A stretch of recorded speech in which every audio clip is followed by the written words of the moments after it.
I seldom get inspiration from modern art, as we would call it. And when I say modern art, I mean anything from the sensational period up to now. So from the 80s through to today, like the past 20 years, nothing for me at all. I mean, that might seem extreme to anybody listening to this, but I've just taken no inspiration from that period. I can appreciate other people's work. I can appreciate what they've done and what they've made. I mean, for example, I can appreciate the skill and the attention to detail of the paintings of Alex Gray. Okay? Absolutely, I can appreciate that, and they're very skillful paintings. There are much better painters than myself out there in the world that are making all sorts of fantastic art. But in terms of subject matter, give and take one or two others, I feel like I'm on my own with what I'm trying to do.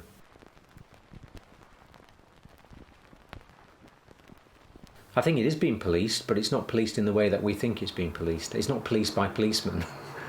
It's policed by unseen forces, levels of reality. I mean, for anybody who's listening to this for the first time, I think you're just another crazy artist. You have situations with art where if you're tapping into a subject matter, and I've had this experience where I've gone into a state to be able to get information. Let's call it meditation, for whatever word you want to use, where you go into this other zone to get some kind of information. And sometimes you find that there are attempts to block you based on what you're trying to get, of course, but based on your immediate feeling of euphoria, where you're going into another level of reality. You feel like you're freeing yourself of something.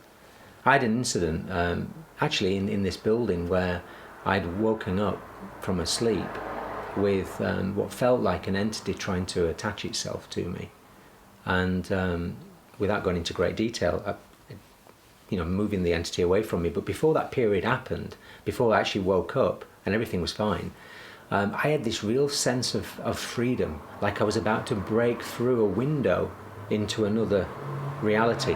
And it wasn't a tunnel, there wasn't a light in the tunnel, it was actually it was almost like sliding open a window, like a window on your house, and realizing that you could just step out of it into a vast landscape. And even if you were high up, it wouldn't matter, you just step out of it and you were into something else. There was no limitation. The window was the limitation. Your perception, the small area that you were seeing through, was your limitation. Soon as that window's gone, then everything comes into view. Everything you can see comes into view. And just at that point, I remember it in the dream, just at that point where you're about to break into this sense of freedom, this spiritual freedom, for a better word. Just at that point, the best way I can describe it was like a quiet before the storm. You know that feeling just before the storm is about to go for it. At that point, like a nanosecond, something flew in and spiraled in and tried to attach itself to my heart at that point. And it was like a black kind of swirling kind of energy. But it tried to attach itself to stop me from going out of this window. Because as you break out of that, you're out into something else. And art and all these other things that I'm talking about, they're and all these things that we all do, all our creative use of our energy can take us into that place where we can step out of that very narrow box. The other side to the story was that I woke up that morning. I'd felt something trying to attach to me. I woke up, pulled it off and threw it. I woke up that morning and there was a big bloody spider at the bottom on the floor on the other side of the bed. A huge spider, dead, like that. I mean, some people would say, oh Neil, you had a spider on you in bed. I probably did. But the point is that the physical world, the five sense world, would have been a spider crawling on you while you sleep. They do that all the time. That was then translated in a dreamscape as me throwing something off me, which was probably the spider. and having that image of the thing swirling in the window and not being able to break out doesn't mean that that dream wasn't real as can be. Because as you think about what the Aborigines and other native cultures said over the years, is that what is the dream and what is real? We spend a lot of time asleep. Where are we? What are we doing? So, you know, the reality for me is whatever you want it to be. You know, you can have a life in this reality, and you can have a life in a dreamscape. They're both as valid as each other in terms of art and creativity and the realms of the imagination. And that's what makes an artist stand out in terms of their energy. Not necessarily their work, but their energy, because of their connection to this lack of, this not being limited by the perception of what is real and what isn't real. Yeah, so I mean, this is an older one, but it's just as relevant in terms of taking photographs. These are all my own photographs. There's me when I was in my 20s. I was in Scotland. I had a very interesting experience at that place where that tree was. It was in a place called Meagle, near Blairgowrie, not far from Glams. And there was a few of us friends at the time, and we went up on top of this hill, which was like Glastonbury Tor. And we were all in a circle holding hands, and we all had this very, very strong, energetic, magnetic vibration to the earth. It was like receiving an electric shock. And that was back in 95.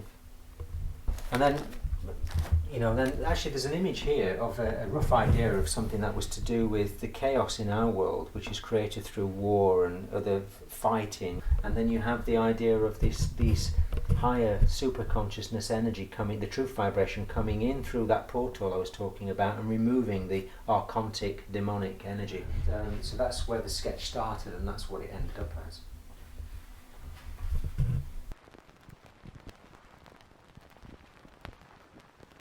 So anyway, this painting is more recent, of course, and this was the cover of David Icke's book, Remember Who You Are. And it's, looking at this one, Jonnie, it's completely different now in the way in which I work. There's some similarity in style and attention to certain aspects of what I've been doing. Kind of gone up in scale, and I like working at this size sometimes, but there's a lot more to this painting than I've ever had the opportunity to explain, so thanks for letting me do that. And I just wanted to show you, for people that are interested, but I start out with very, very small ideas. Coffee shops, cake, and an idea in a sketchbook is usually where I go with things. So you can even see there, the general idea of what this became. And then I tend to then leave that, and I tend to come back and then work on something that's a little bit more in keeping with what I'm trying to achieve. So reference material and all the rest of it, and that takes on a new form completely. So the structure has always been the same way I work, but the results can be a little bit different. So this painting's full of symbolism for me. It's for anybody who's interested, this painting is purely my idea. It came from seeing something that I saw very, very clearly as a vision, and David liked it and wanted to use it for the cover at that time. This is back in 2011. Now, I'd been reading a couple of books as well at the same time, but the vision was quite clear. It was quite simple and straightforward. And what you have is, symbolically, you have the head of humanity. You have humanity as a whole. That's the idea. You have this focus also on the left and right side of the brain, which anybody who's looked at their neurological science know that two different hemispheres are very different. But they need each other in some ways. They're obviously connected with the corpus callosum and the bridge between them, but they're very different. And what I saw in my vision was a world in the left-hand side here, portrayed with all of this green energy, as the matrix, as the illusionary three-dimensional perception of reality. And inside it, you've got all these kind of chaotic images, political things, war, money, certain people that you recognise. But the key thing is that it's projecting out of a labyrinth. It's projecting from this perpetuating kind of lost cause. The labyrinth is a place where one would lose themselves, symbolically. You get bamboozled in the labyrinth. Everything in there is about trying to find your way home. And in many ways also you have this idea of a false reality, almost like some kind of virus on a computer that is then creating a false projection of the real world that we should be living in. So it's projecting out of this labyrinth. What's underpinning this and holding this projection in place, this illusion, here is the moon.